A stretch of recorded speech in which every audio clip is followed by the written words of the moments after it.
তা এখন একটা একটা করে এইভাবে মাংসগুলো ছেড়ে দিচ্ছি।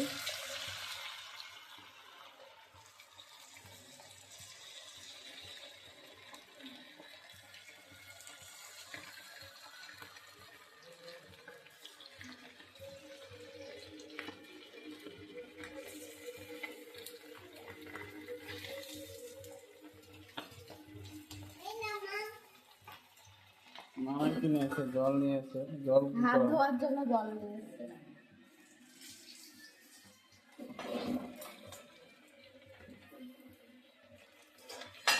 এই যে আমার হাত মুঠার নেতা,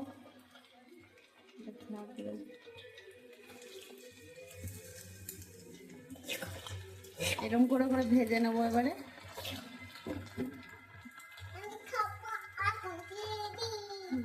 এখনো ভাজা হলো না, এখন চিলি খাওয়ার লোক চলে এসছে আমাদের।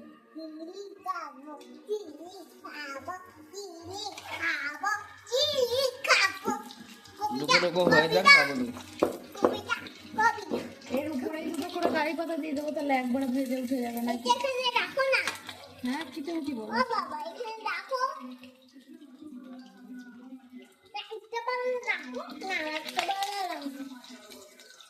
তেলের উপরে কারি পাতা দিয়ে দিয়েছি, মানে এই চিলির সাথে। কারি পাতা দিলেও দিতে পারো, না দিলেও স্কিপ করতে হবে, যে যেরকম খাবে।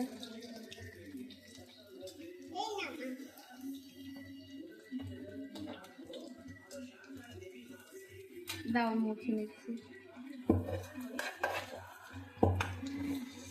একটুখানি চিলি, একটুখানি মাংস, একটুখানি হচ্ছে হবে, আর এত বড় হচ্ছে গামলা। গামলাটা দেখো, এই যে হয়েছে।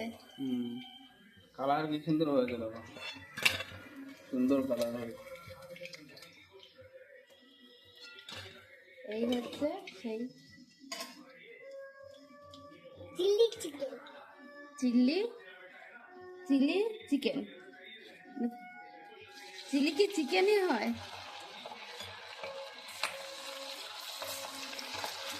বাকিগুলো এইভাবে ভেজে নেবো আর কি।